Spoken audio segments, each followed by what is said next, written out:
Welcome to The Explainer. Today, we're diving into a fundamental limit that's literally built into your mind. It's a limit that quietly shapes every single decision you make, every problem you solve, and everything you ever learn. You know the feeling, right? We've all been there. You're standing in a doorway, your mind's a total blank, and you know you had a reason for coming in here just seconds ago. Well, that little moment of frustration, it's not some random glitch. It's actually a perfect window into how your brain is wired. The culprit behind that little memory blank is something called working memory. And honestly, the best way to picture it is as your brain's very own mental countertop. It's the space where you put down all the ideas, numbers, and plans that you're actively messing with right now. Now don't get me wrong, this countertop is incredibly powerful. It's what lets you follow a conversation or figure out a math problem. But its most important feature, the thing that defines everything else, is that it is strictly, and kind of shockingly, limited. Yeah, the research is really clear on this. The mental energy you need to focus, to control your attention and regulate yourself, it's a finite resource. You can't just keep piling more and more stuff onto that mental countertop. Sooner or later, something's going to fall off. Okay, so let's get into it. How big is this countertop? How many things can you actually hold in your head at once? For decades, we thought we had this figured out.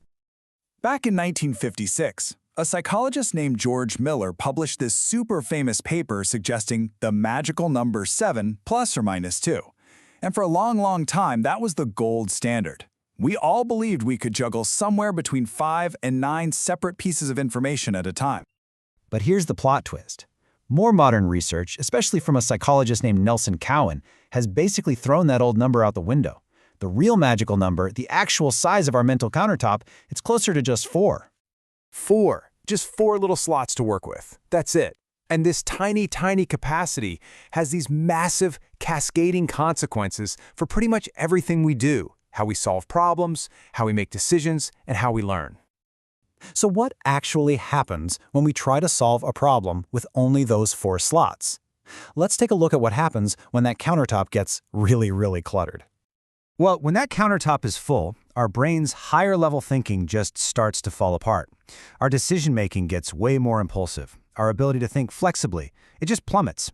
And if the cognitive load gets way too high, our brain's management system, what we call executive functions, can just fail completely.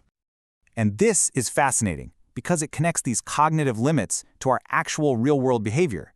When our mental picture of a situation is noisy, cluttered and unclear, we tend to get really cautious, even about small risks. It's not a personality flaw, it's just our brain's way of dealing with limited bandwidth. You can see this effect really dramatically in clinical settings. Take this study. It shows that as you increase the memory load, the mental organization in healthy people gets a little messy.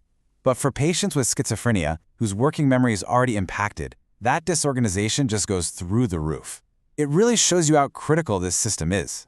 So, overloading our working memory messes with our decisions, but it also creates the single biggest bottleneck for what is maybe our most important job as humans, learning new things.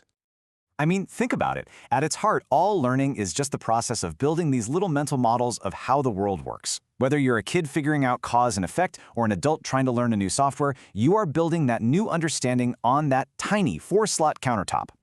But our brains aren't helpless, right? They can adapt. The most effective learning strategies are really just clever tricks for managing that limited countertop space. It's all about consciously observing what you're doing, using tools like visualization to make things clearer, and, this is the big one, controlling the pace so you don't overload the whole system. And this leads us to a really important shift in how we think about this. It is so crucial to stop thinking of this limit as a personal weakness or some kind of flaw. It's not a bug, it's a feature. It's a core part of the human brain's design. The whole goal here isn't to get frustrated with our small countertop. It's to finally understand its dimensions. Because once you respect that design, you can start working with your brain instead of constantly fighting against it. And that leaves us with one last big idea. Accepting that your brain has a tiny, finite countertop isn't a sign of weakness. It's a sign of wisdom. So the real question is for you. Knowing this, how will you redesign your work, your learning, and your life to fit the brain you actually have?